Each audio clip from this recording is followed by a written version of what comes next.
Comenzamos con la grabación.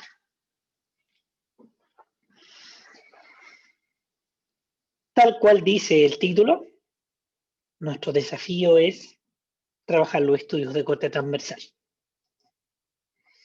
Siguiendo un poquito el contexto de los diseños, tenemos una sola población. En esta población van a haber algunos individuos que van a tener el evento de salud que nosotros queremos investigar. Y este evento de salud que nosotros queremos investigar en esta población, que es una sola, podría ser, como mencionábamos, hipertensión, problemas de alcoholismo, diabetes, pero también podríamos tener prevalencia de maltrato infantil, que también los profesionales de la salud, ¿cierto? Su deber es saber cuánto maltrato infantil hay en la población que nosotros tenemos bajo estudio. ¿Y cómo se estima una prevalencia? Número de sujetos que vayan a tener alguna de las características que estamos estudiando, de los eventos que estamos estudiando, sobre el total de la población. Si multiplicamos por 100, tenemos una prevalencia. Porque estamos diciendo por cada 100 individuos, ¿cuántos van a tener el evento a estudiar? También podríamos amplificar por una potencia de 1000.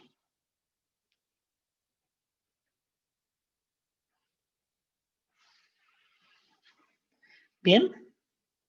Y si tenemos una potencia de 1000, podríamos decir por cada 1000 habitantes, ¿cierto? En una población, en un año y periodo determinado, ¿cuántos van a tener el evento de salud a estudiar? Recuerden que la constante me sirve para cuantificar y hacer más fácil la interpretación.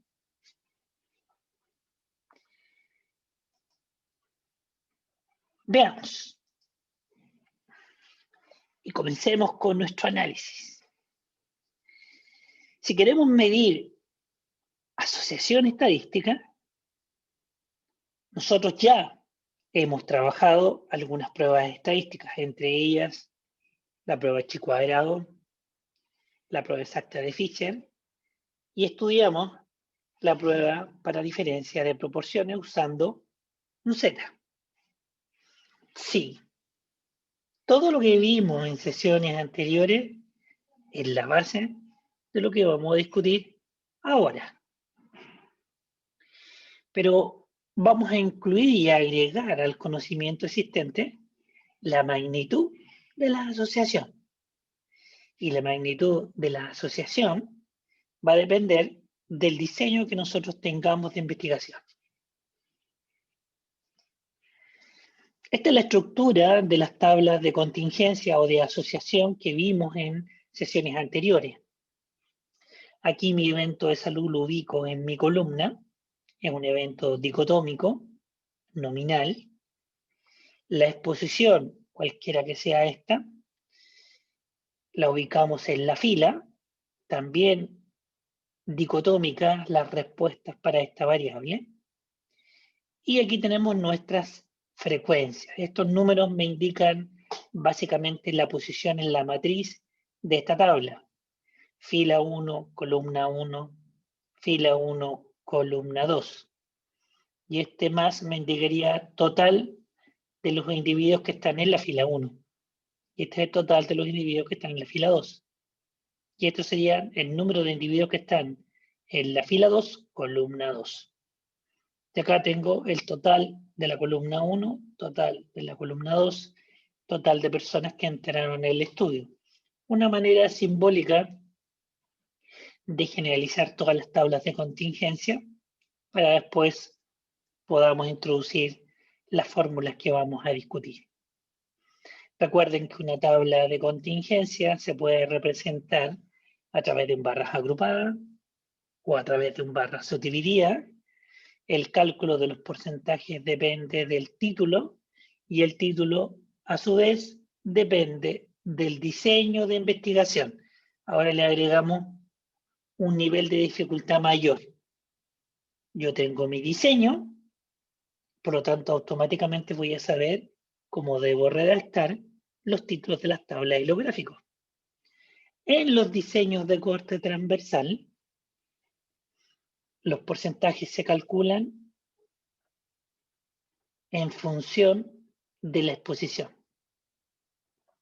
Por lo tanto, mi 100% va a ser sobre el total de personas que van a dar una respuesta positiva a la exposición que estamos evaluando o bien negativa a la exposición que estamos evaluando. Y sobre esos totales voy a ver cuánta enfermedad va a haber en el grupo de expuesto, cuánta enfermedad va a haber en el grupo que no va a estar expuesto a la variable que nosotros estamos midiendo. Todo eso lo vimos en sesiones anteriores. Planteemos nuestras hipótesis, porque ahora nos vamos a plantear una hipótesis sobre la tabla de contingencia, tal cual lo hicimos, ¿cierto?, cuando vimos inferencia estadística y pruebas de hipótesis. Mi hipótesis de nulidad me dice que no existe o no hay asociación entre la variable columna, donde está el evento de salud, y la variable fila, donde va a estar el evento de exposición. Y la hipótesis alternativa, que es nuestra hipótesis de trabajo, nos va a indicar que existe una asociación entre estas variables. Recuerden que estas dos hipótesis son complementarias. Veamos este ejemplo. Tenemos un estudio de bronquitis crónica en trabajadores no expuestos y expuestos a metales. Y los metales estudiados son aluminio, acero, cromo.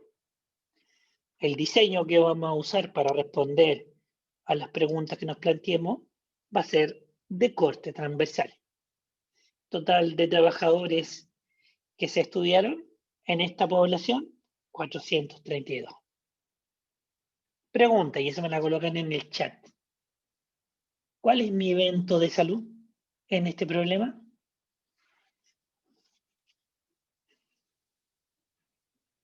¿Me lo escriben, por favor? La bronquitis crónica. Muy bien, la bronquitis crónica.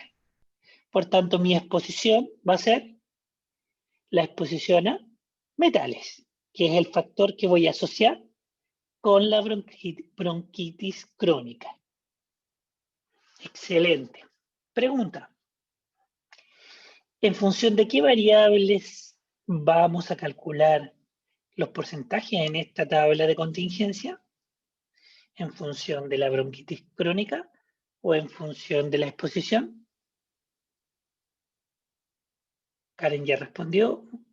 Sócrates, muy bien, en función de los expuestos a metales. Por lo tanto, mi porcentaje aquí sería 15 dividido por 252%. Mi otro porcentaje sería 5 dividido por 180%. Y tendría los porcentajes de bronquitis crónica en el grupo de expuestos y en el grupo de no expuestos.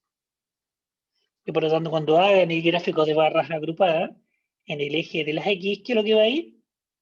Exposición a metales, ¿cierto? En la leyenda, ¿qué es lo que voy a colocar? Bronquitis crónica, si tiene o no, y eso va a marcar los colores en el gráfico de barras agrupadas o subdivididas. Bien, materia pasada no es olvidada, ¿cierto? ¿Están ahí o no están ahí? Bien, Karen, gracias. Vamos ahora a jugar un poquito con la simbología, ¿ya? ¿Por qué nos interesa que quede súper claro la simbología? Porque eso nos va a ayudar a entender el diseño de investigación que tenemos. Aquí tenemos un gran objetivo que es evaluar asociación entre bronquitis crónica y la exposición a metales. Una forma fácil de plantear una hipótesis es escribir: no hay asociación, como lo dije anteriormente, entre estas variables. La manera de escribirlo simbólicamente es la siguiente. ¿Qué voy a evaluar? Bronquitis crónica en quiénes? En pacientes no expuestos a metales y en pacientes expuestos a metales. ¿Y qué me plantea esta hipótesis de nulidad? Que este porcentaje o esta probabilidad de enfermedad es la misma en trabajadores expuestos y no expuestos a metales. Si esta probabilidad o este porcentaje es el mismo, significa que la diferencia de porcentajes de enfermedad en el grupo de no expuestos y expuestos es 0. Porque estamos asumiendo que son iguales. Y dejo absolutamente claro cuáles van a ser mis grupos de comparación. No expuestos, expuestos. ¿Y qué evalúo en esos grupos? Enfermedad que es bronquitis crónica. ¿Qué dice mi hipótesis de trabajo? El hecho de que diga asociación, ¿qué me está indicando? Que los porcentajes de enfermedad en el grupo de no expuesto y expuesto es distinto. Por lo tanto, su diferencia es distinta de 0. Eso es lo que significa escribir no hay o bien hay asociación entre las variables bajo estudio. Entonces, ustedes tienen que ser capaces de expresar los objetivos que ustedes se planteen simbólicamente a través de estas expresiones para saber después cómo vamos a realizar nuestros análisis estadísticos. Estoy recordando lo que vimos en inferencia estadística. ¿Bien? Entonces, como ustedes ya tienen abierto su starter, ¿cierto? Y están mirando la pantalla, aquí vamos a hacer alcance lo siguiente. Si bien tab o tabu da lo mismo, porque las 3 o las 4 primeras letras de los comandos de stata me reconocen el comando tabulate, pero aquí le agregué una i de inmediate, significa que nosotros al agregarle la i podemos digitar directamente los valores de la tabla y le vamos a decir al stata que esos valores me los dibuje y haga los cálculos que aparecen acá. Entonces, el tabi, en la primera fila, ingresaré 15 personas, 237, y este backslash es el corte de la primera línea. Significa que estoy pasando a una segunda fila. Y en la segunda fila, que es esta, voy a tener 5 y 175, que es la estructura de mi tabla de contingencia original. Primera fila, segunda fila, que es lo que aparece con esta instrucción.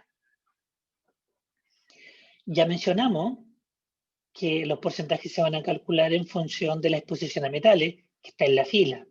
Por eso aquí coloco row, fila. LXP, según lo que vimos en sesiones anteriores, significa valor esperado. Y los valores esperados aparecen en la segunda línea de acá. Los valores esperados es necesario mirarlos porque nos van a justificar a nosotros si es pertinente el cálculo del chi cuadrado para poder sacar alguna inferencia sobre mis datos. Aquí todos los valores son mayores de 5. Como son todos valores mayores de 5, significa que el chi cuadrado es válido para interpretar y para calcular los valores de P, al igual que la prueba exacta de Fisher.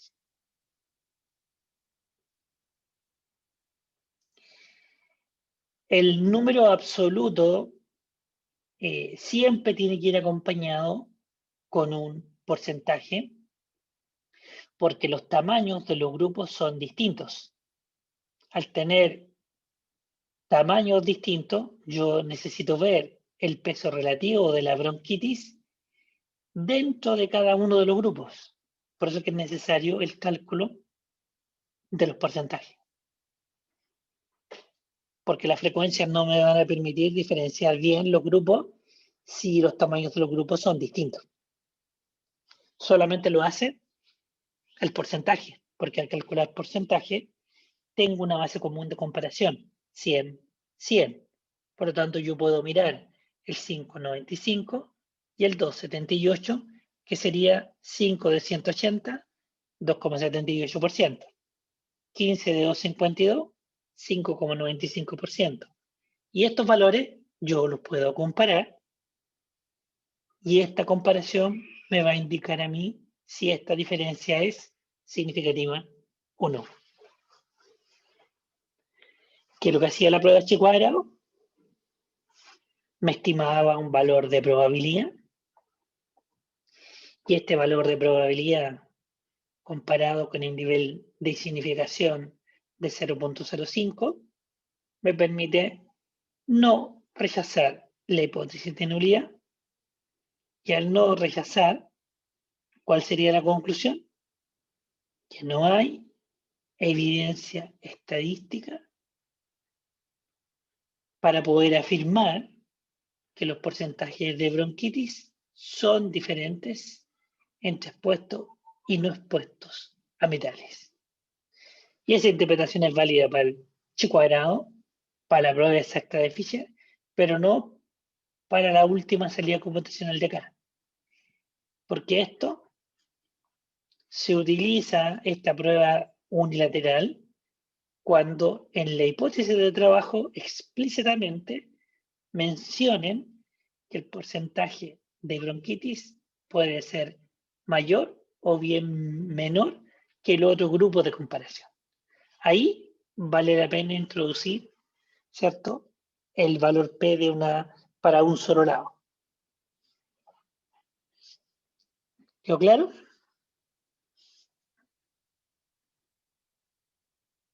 ¿Preguntas?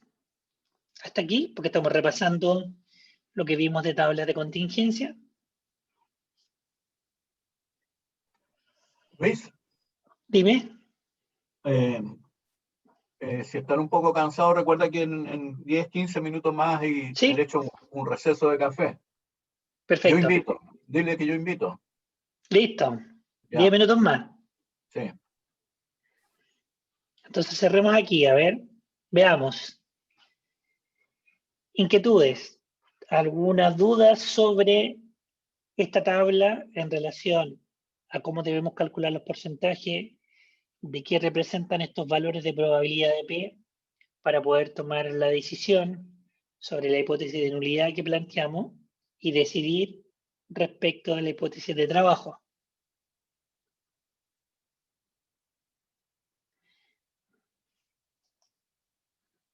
Sócrates, la respuesta la tenemos acá. Aquí está todo lo que yo expliqué respecto de la tabla anterior, ¿ya? Siempre que a un comando le agreguemos la i, podemos usarlo como calculadora, ¿ya? El símbolo backlash me indica las filas que hay en la tabla.